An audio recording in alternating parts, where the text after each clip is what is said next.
Olá, caros amigos, caros telespectadores, estamos iniciando mais um programa Janela Aberta aqui pela nossa TV Nazaré, e o programa de hoje vai falar de um tema muito importante, vai falar sobre Maria, sobre Nossa Senhora. Recentemente foi lançado um livro, no último mês de março foi lançado um livro pelo jornalista Valbert Monteiro, um livro chamado A Essencialidade de Maria, Mãe de Deus, que eu já vou começar a mostrar aqui para você. Aqui, olha, que você já começa a ver o nosso livro, A Essencialidade de Maria, a Mãe de Deus, e como um livro desse que já fala de Maria, já fala da Mãe de Deus, já fala de Nossa Senhora, nós todos marianos que somos, todo católico é mariano de coração, de carteirinha. A gente vai dar espaço no programa de hoje para falar sobre o lançamento desse livro. Estou recebendo nada mais, nada menos do que o autor do livro, o jornalista, escritor Valbert Monteiro. Boa noite, Valbert, seja bem-vindo. Mais uma vez, a Janela Aberta, muito agradecido por ter encontrado um tempo na sua agenda de vir aqui conosco. Boa noite, Padre Theo. É uma alegria muito grande, louvado seja Deus, porque nos permite voltar aqui ao seu programa para este diálogo, para esta janela aberta com a nossa querida TV Nazaré e, sobretudo, para poder dialogar um pouco sobre esse tema tão essencial para a comunidade cristã, a comunidade católica, que é falar de Nossa Senhora. Certo. Mas antes de tudo, eu queria saber quantos livros são? Esse aqui é o 12º livro, é isso? É o 12º livro da carreira.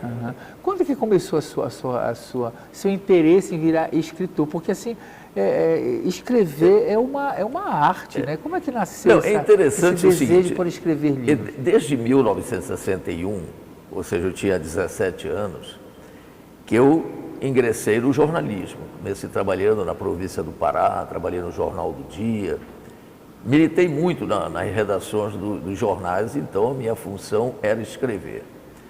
Mas depois eu acabei, digamos, por causa da própria profissão, me formei em Direito, fui exercer a função de administrador de uma entidade financeira, e isso me afastou um pouco do jornalismo. Eu já voltei depois, em 1992, editando uma revista que circulou até 2006, chamada Ver o Pará. Era Ver o Pará e Nosso Pará, em que a gente procurava destacar as potencialidades do Estado, as riquezas culturais do Estado. Mas até então, eu confesso que eu tinha medo de escrever um livro, de produzir um livro. E digamos assim, esse medo começou a ser rompido quando eu produzi um livro em 2014, contando a história da Paróquia da Santíssima Trindade, os 200 anos da Paróquia da Santíssima Trindade. E aí me animei e comecei a produzir outros livros. Veio o Rosário, um tesouro que se redescobre, que foi lançado em 2020. Eu tinha lançado antes, em 2018, um livro contando sobre o Círio de Nazaré, e a minha participação na diretoria do Círio, na organização do Círio. Esse livro eu considero assim, eu vou te chamar o meu best-seller, porque já foram 2 edições, cada uma de 1000 exemplares, e todas 2 estão esgotadas. E aí, realmente, com digamos, a receptividade, a aceitação, eu tive assim, o ímpeto, de lançar outros livros. Mas eu confesso que, atualmente, eu tenho me inspirado muito, eu tenho me voltado muito para a temática religiosa. Até porque eu considero isso uma missão minha, entende? De procurar socializar com os meus irmãos, divulgar um pouco mais sobre a nossa fé. Certo. Eu mostrei agora o livro A Essencialidade de Maria, Mãe de Deus. Como surgiu este livro? Surgiram as pesquisas para esse livro? Como é que foi? Vamos falar desse livro aqui. Quando eu fui me preparar para fazer a minha consagração à Nossa Senhora, no ano passado, Sim. eu tinha, no livro sobre o Rosário, eu já tinha me baseado muito no livro do São Luís Grignon de Montfort, sobre o Tratado da Verdadeira Devoção à Virgem Maria. Sim. E quando a primeira preparação, né, a pessoa que foi o Rodolfo, né, da Caju, Rodolfo Moraes, né, ele falou, né, sobre o livro e no capítulo que ele puxou falava a Divina Maria. São Luís Grignon de Montfort falando da Divina Maria, e eu fui relembrar que em 1985, Sim. quando o saudoso Monsenhor Geraldo Menezes era o nosso pároco da Trindade, ele conversando comigo, eu fazia parte da diretoria da Festa de Nazaré, ele se virou para mim e me fez uma instigante proposta, que incomodava a ele, Monsenhor Geraldo Menezes, no Vós sois o lírio mimoso, o verso de vossos lábios divinos. Quer dizer que Maria não era divina. E que se eu conseguia, junto à diretoria do Sírio, mudar esse verso por vossos lábios sublimes. Aquilo foi para mim impactante. E eu confesso que eu tive medo, eu tive receio de fazer uma proposta dessa para a diretoria do Sírio, porque nós temos que convir que Vós sois o lírio mimoso é uma tradição de anos e anos e anos, não é? Dentro da população católica de Belém. Como é que iam aceitar a mudança dos versos do Euclides Farias, né? E eu não levei, eu fui, digamos, nesse ponto eu fui omisso, eu não levei. Mas aquilo ficou na minha cabeça, Maria era divina ou não? Né? E sobretudo o que me inquietava como leigo, é quer dizer, puxa vida, Maria foi agraciada por Deus, durante 9 meses ela teve em seu ventre o próprio Cristo, que é a segunda pessoa da Santíssima Trindade. Então, se nós cremos, se este é um princípio basilar, fundamental da nossa fé, crer na Santíssima Trindade, Maria tinha em seu ventre a segunda pessoa da Santíssima Trindade, o Filho. E ela, no meu entendimento, encarnava a própria Santíssima Trindade, porque ela era filha de Deus Pai, mãe de Deus Filho e esposa de Deus Espírito Santo. Como então não aceitar que Maria tivesse, digamos, esta aura de divindade? Mas aí eu fui procurar sacerdotes, amigos meus, com os quais eu tive diálogo, né? E que me mostraram que teologicamente não era correto atribuir divindade a Maria. Maria era uma pessoa humana, totalmente humana, agraciada por Deus, bem-aventurada, intercessora, mas não divina. E eu fiz então uma série de 5 artigos no Liberal, eu escrevo às quintas-feiras no Liberal, com o título A Essencialidade de Maria. E que eu, nesses 5 artigos, eu mais ou menos sintetizei o que nós estamos conversando agora. E isso me inspirou, depois de estarem prontas e publicados os 5 artigos, a desenvolver e levar e transformar isso num livro. Por quê? Porque me apareceu o seguinte, que eu podia aprofundar a questão do Lutero. Né? Lutero escreveu um livro sobre o Magnificat, o louvor de Maria. Há alguns sacerdotes que não concordam com o meu ponto de vista, que acham que Lutero não fez nenhum louvor a Maria, que ele... Eu tenho o livro comigo, eu li todo, faço citações, tirei trechos do livro, publiquei nesse meu livro. Deixa eu te perguntar, daqui a pouquinho, você já quer falar do Lutero, podemos falar, né? Exatamente. Lutero e a Virgem Mãe de Deus, né? Exatamente. Lutero aceita Maria como Mãe de Deus e aceita como intercessora. Eu grifo eu coloco em negrito o período, a frase em que ele coloca que Maria é intercessora, que Deus nos concede, digamos, aquilo que nós pedíamos por intercessão de Maria, entende? Então, vi também a presença de Maria no Alcorão, não é? Ou seja, que os islâmicos que não aceitam Jesus como Deus, mas sim como um profeta, mas eles têm todo o capítulo 19 dedicado a Maria, falam da anunciação, entende? Todo esse processo. E muita gente desconhece que os islâmicos aceitam Maria. Entende? Aí eu resolvi também dissertar um pouco sobre os dogmas marianos, levantar a polêmica da corredenção, porque houve um momento, até no Concílio Vaticano II, em que alguns padres da igreja e até bispos tentaram colocar um quinto dogma, que seria da corredenção, mas a igreja não aceitou. Tá? Redentor é um só, Jesus Cristo. Maria é uma colaboradora do projeto de redenção. Entende? E esses aspectos aí depois foram, digamos assim, acrescentados com as principais aparições de Nossa Senhora. E ao final do livro eu faço uma listagem quase completa de todas as aparições reconhecidas ou não pela igreja.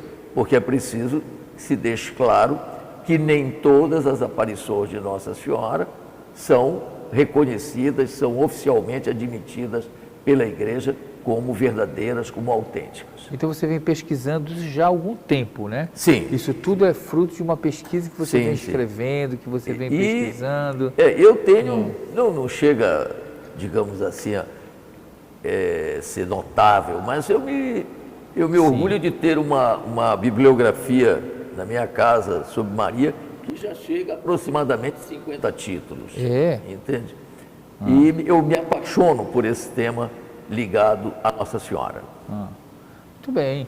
Estou aqui entrevistando o jornalista e escritor Valbert Monteiro. O telefone dele, olha, para você que quer saber mais sobre o livro, adquirir o livro também, você pode entrar em contato com ele por esse celular, 98450-2756, 8450-2756, também é o WhatsApp, você pode entrar em contato com ele e falar sobre o livro. Está aqui o livro mais uma vez, eu vou aqui mostrar o livro. Fala sobre a essencialidade de Maria, Mãe de Deus, que fala sobre essa questão da essencialidade de Maria. No próximo bloco eu vou falar um pouquinho mais sobre isso que ele colocou, né? Essas questões principalmente. Aqui fala sobre o tratado da verdadeira devoção. Você fala que novas dúvidas ao reler o tratado. O que fala esse tratado da devoção à Virgem? Mas no próximo bloco a gente vai falar sobre isso, tá bom? Não sai daí. TV Nazaré, Amazônia falando para a Amazônia. Estamos voltando com o nosso programa Janela Aberta aqui pela nossa TV Nazaré. Hoje falando mais sobre esse livro aqui, A Essencialidade de Maria, escrito pelo jornalista, escritor Valbert Monteiro, colaborador aqui da Fundação Nazaré. Já escreveu 12 livros, também já escreveu livros sobre o Rosário, o Terço, enfim. Ele pesquisa sobre esses assuntos, sobre Nossa Senhora. E um dos capítulos aqui fala sobre o tratado da devoção à Virgem Maria. Eu queria que ele falasse um pouco mais sobre isso, como reler o tratado, mas o que é esse tratado? Hoje, qual é a importância desse tratado para quem é devoto de Nossa Senhora? São Luís Grignon de Montfort foi um sacerdote que veio em final dos séculos XVII, início do século XVIII. O tratado foi escrito em 1712, mas ele permaneceu oculto. São Luís Grignon de Montfort escondeu o tratado, porque foi numa época também que na Europa havia muita convulsão, muita perseguição à igreja e tal. E ele foi descoberto só muitos anos depois. Ah, é? E ele condensa toda uma orientação de como é que nós devemos cultuar Maria, como é que nós devemos venerar Maria.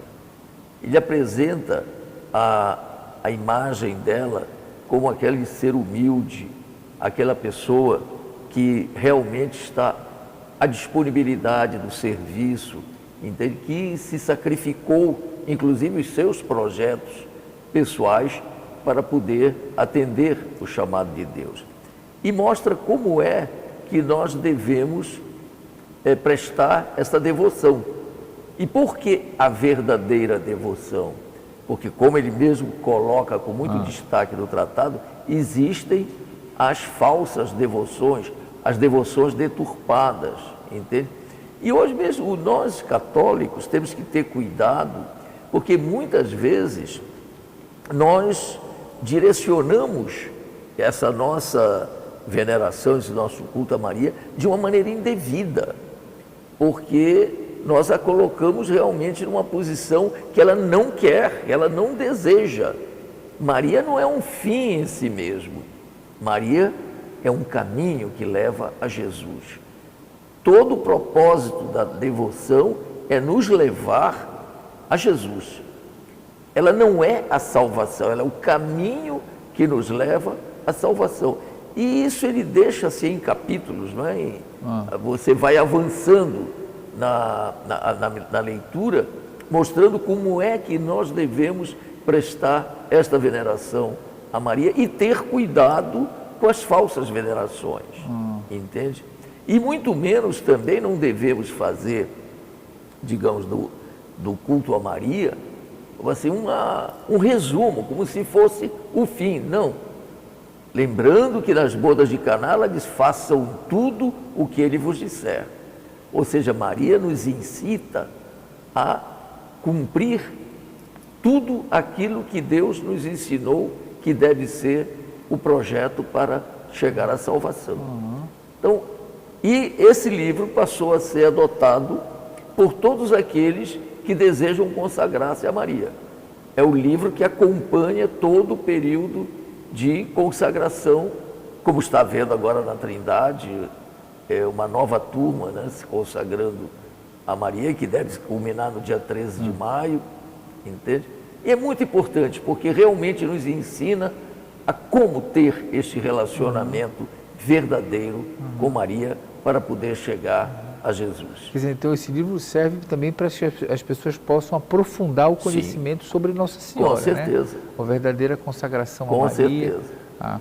Eu vejo que você fala também de um título muito importante que é atribuído a Nossa Senhora, de Theotokos, a Mãe de Deus. Por que se chama, ela é considerada Mãe de Deus? Mãe de Jesus, eu sei, Mãe do Filho de Deus é fácil de entender. Agora, Mãe de Deus, houve uma controvérsia também nos concílios. Que a igreja dirimiu. Houve, inclusive, alguns, até padres da época, que se rebelaram, que não aceitavam essa denominação Maria Mãe de Deus, né? Achando que, e sobretudo porque ainda não havia sido definido a questão de Jesus ser o Filho de Deus, a segunda pessoa da Santíssima Trindade. Então havia essa discussão, inclusive, que criou algumas heresias, né, sobre o Jesus humano e o Jesus divino, ok? E a igreja veio reconhecer que Maria, sendo mãe do Messias, mãe do Filho de Deus e, como eu falei há pouco, sendo a Santíssima Trindade um dogma fundamental da nossa fé, é Deus Pai, Deus Filho, Deus Espírito Santo. Então ela é mãe de Deus. Sim. É a mãe de Deus, a mãe do Verbo encarnado. Entende? Quer dizer, que é um dogma importante já desde o início dos séculos da igreja, né? Os dogmas, junto com o dogma da virgindade perpétua, né? E o dogma de Maria, Mãe de Deus. Que é um dogma devido ao dogma cristológico, né? Sim. Cristo, Filho de Deus, que tem as duas naturezas, então ela não podia ser mãe só de uma natureza. Exatamente. Né? Muito bem. E tem outras coisas interessantes aqui, acho que é importante você colocar, falar sobre Maria Fizemos um programa aqui sobre a infância missionária, a igreja missionária. Eu estou vendo aqui que você fala de Maria missionária por excelência. Por que você quis tocar essa parte de Maria missionária? Padre Theo, eu gosto de enfatizar isso, de que a nossa fé, ela tem que ser traduzida em obras. Eu não posso, pura e simplesmente, limitar-me, cingir a minha fé em ir à igreja, ir à missa, ir às novenas, rezar o terço e ficar nisso. Por quê? Porque Deus espera de nós que nós coloquemos em ação os nossos talentos. Ele nos deu carismas e talentos para nós colocarmos em prática. E essa é a nossa missão, é sair difundindo o Evangelho, pregando o Evangelho, mas acima de tudo, no cumprimento do segundo mandamento da lei de Deus, que é amar ao próximo como a mim mesmo. Amar a Deus sobre todas as coisas e amar ao próximo como a si mesmo. E eu amo o próximo quando eu também me dedico a ele, quando eu me coloco a serviço dele, quando eu me engajo em alguma missão, em alguma pastoral, em algum serviço da igreja, que vá levar conforto, vá levar alguma coisa para os irmãos mais necessitados, quer materialmente, quer de uma assistência espiritual, porque tem muita gente que é rica de bens materiais e é pobre, né, nas suas necessidades espirituais. E Maria é a missionária por excelência, porque o tempo todo ela não só, digamos, acompanhou esta vida pública de Jesus, como depois da crucificação, ela foi a grande incentivadora da igreja nascente. Aqui você falou, no início você falou da presença, da questão do Lutero, mas e a presença de Maria no islamismo. Fala um pouco mais sobre isso. Como é que você pesquisou? Como foram essas pesquisas no islamismo? Que é interessante pensar de Maria no islamismo, né? Uma das coisas porque, por exemplo, os nossos irmãos separados, os nossos irmãos evangélicos, tem muitos que, inclusive fugindo do próprio ensinamento de Lutero, têm restrições a Maria. Considero Maria apenas uma mulher que foi mãe de Jesus. Só isso aí já é alguma coisa que não é legal, porque quem é a pessoa que não ama a sua mãe? Quem é a pessoa que não tem uma estima pessoal pela sua mãe? Que não tem na sua carteira um retrato da sua mãe? Que não tem um porta-retrato a fotografia da sua mãe? Que não faz todas as vontades da sua mãe? Então, como é que eu não posso ter o igual tratamento à mãe de Jesus? Se eu tenho Jesus como meu protótipo, se eu tenho Jesus como o meu fim, como é que eu não posso ter um tratamento reverencial àquela que o gerou, àquela que deu o seu sim? Sim. E eu fui também querer saber como é que outras religiões tratavam Maria, e fui me surpreender com ver que os islâmicos, que têm Jesus como profeta, mas trazem toda a aparição do anjo Gabriel. Aliás, é uma coisa interessante, porque eles consideram também que o anjo Gabriel apareceu a mãe de Maomé, né? Então, essa figura do anjo Gabriel nas duas religiões é um fato, pensar, né? É um fato interessante. Mas eles dão todo o relato da aparição, como foi, entende? A reação de Maria, que ela fez o questionamento, entende? O que é que o anjo disse, que o que seria gerado nela seria obra do Altíssimo. Ou seja, os islâmicos não têm essa mesma restrição que muitos evangélicos têm sobre a figura de Maria. Agora, é interessante também, Padre Theo, a gente vê o seguinte: na Bíblia não tem referências históricas sobre Nossa Senhora. Então, nós só vamos saber alguma coisa sobre a biografia de Maria com um livro que a igreja aceita, que é ensinado nos seminários, é ensinado em Mariologia, mas não é livro sagrado. Não canônico. Veja bem, é um evangelho apócrifo. Sim. Tá? Por que que ele é apócrifo? Por que que ele não é aceito como de inspiração divina? Porque ele é o chamado evangelho tardio. Sim. Ele já vem bem depois, não é?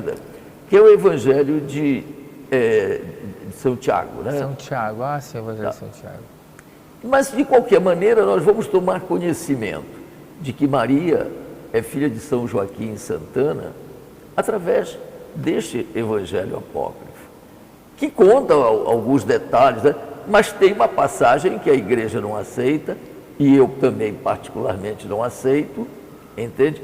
Que fala que São José era uma pessoa de idade quando Maria foi prometida em casamento a ele, que ele era viúvo, que tinha filhos, entende?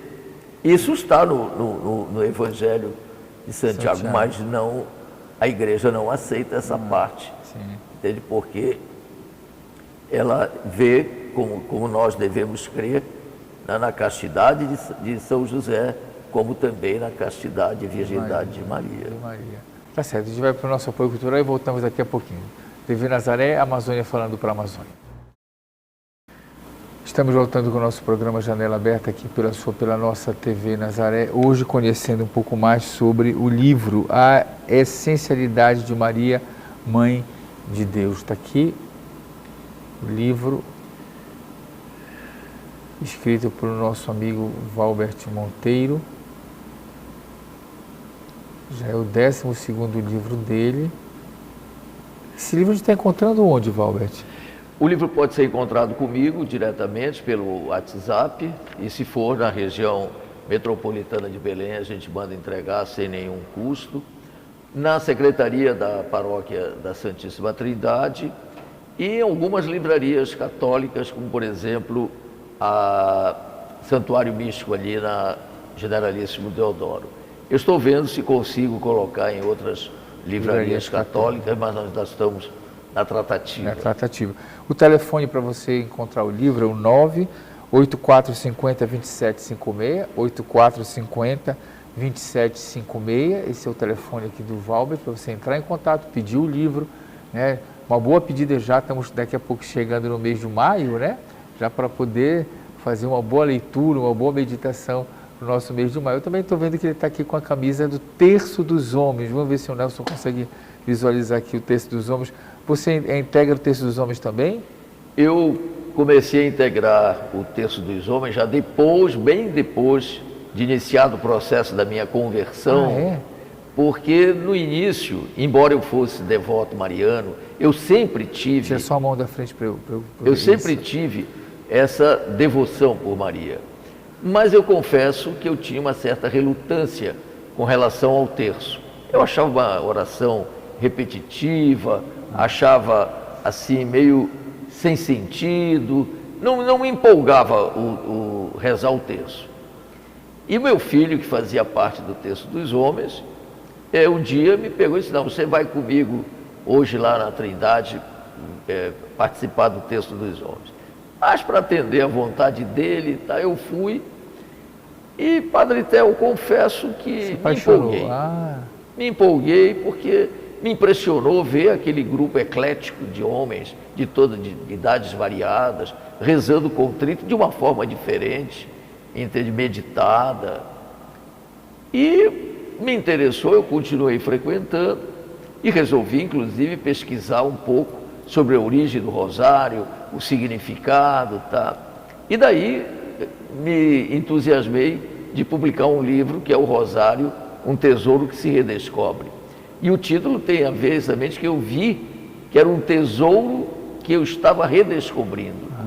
A partir do momento que, digamos, eu vi que o terço não pode ser rezado apressadamente, que você tem que rezar meditando sobre os mistérios, que você tem que dar à Ave Maria todo o significado bíblico, né, do que significam aquelas palavras, entende? E estou na caminhada até hoje, né? Isso deve ter sido mais ou menos em 2016, tá? E já são 9 anos que nós estamos lá. Só para fazer a propaganda, que olha o horário que o texto dos homens se reúne na... Às terças-feiras, às 19h30, na Trindade, logo depois da missa das 18h30, os homens se reúnem lá no auditório do Centro Social Monsenhor Geraldo Menezes.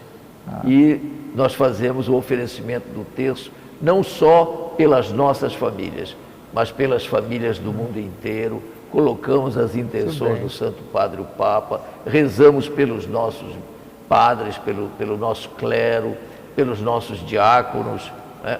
Por todos aqueles que servem a nossa igreja. Tá certo, eu estou vendo aqui que você também fez uma incursão pelas Nossas Senhoras, né? Nossa Senhora das Neves, Nossa Senhora de Walsingen, do Rosário, do Carmo, Caravaggio, Nossa Senhora de Guadalupe. Você fala de todas essas aparições, é isso? Todas não, porque se for falar de todas, é uma enciclopédia, né? Teria que fazer realmente vários livros. Mas muita gente pergunta sobre as aparições de Nossa Senhora. O que você, estudando as aparições, o que saltou aos teus olhos, Valbert? Bom, primeiro que a igreja está muito correta quando ela tem, digamos assim, as suas reservas, faz as suas pesquisas, vai realmente verificar a procedência, a autenticidade daquela aparição. E a gente tem que fazer uma distinção entre o que é aparição e o que é uma visão. A visão é um fenômeno que acontece a uma determinada pessoa em um determinado momento, e só aquela pessoa vê. Tá? A aparição não. A aparição ela pode ser a mais de uma pessoa, até mesmo a um grupo muito grande, como foi o caso da aparição de Nossa Senhora de Fátima. Não é?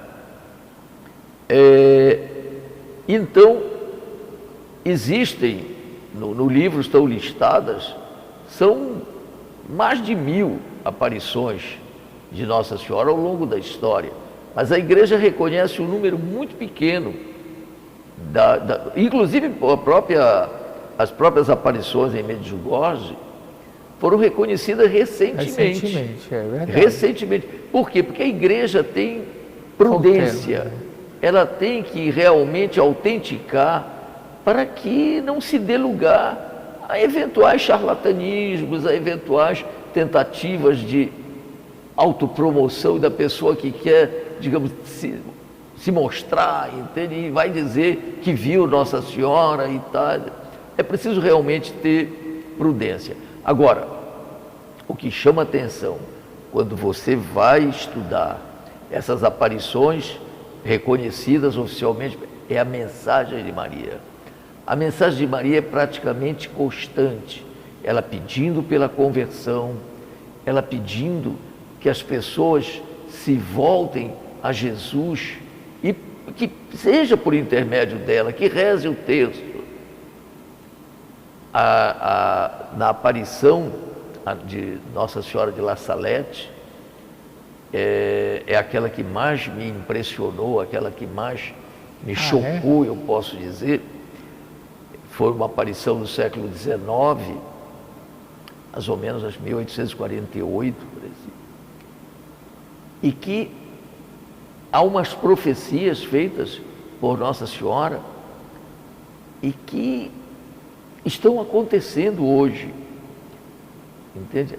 A questão essas questões que envolvem a nossa igreja, essas contestações, as perseguições, entende? Nossa Senhora previu isso no século XIX e sempre pede que nós sejamos fervorosos na oração, que sejamos persistentes na oração. E sempre ela se mostra preocupada com os destinos da humanidade.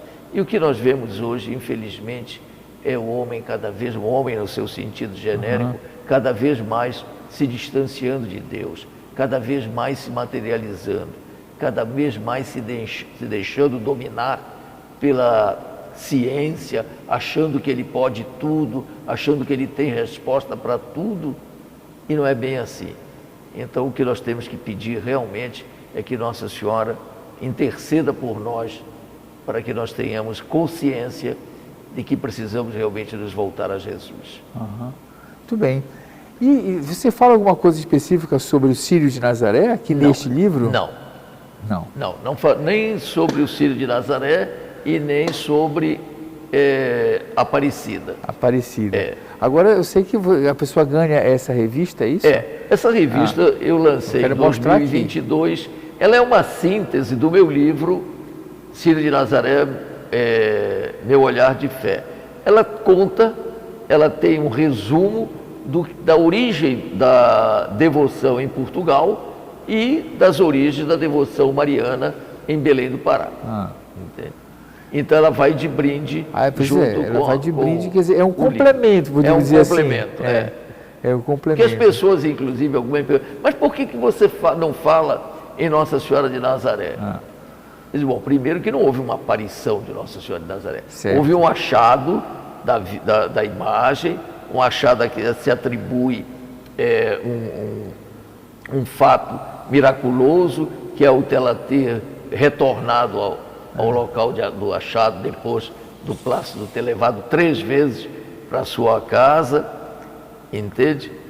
E que é também um fato que até hoje a igreja, digamos, ainda não se pronunciou oficialmente. Isso é ainda tido na lenda, tido na piedade popular, entende? Mas não caberia, digamos assim, um capítulo que falasse sobre Nossa Senhora de Nazaré ou sobre Nossa Senhora Aparecida, né? A imagem encontrada lá em São Paulo, no Rio, o corpo primeiro, a cabeça depois, entende?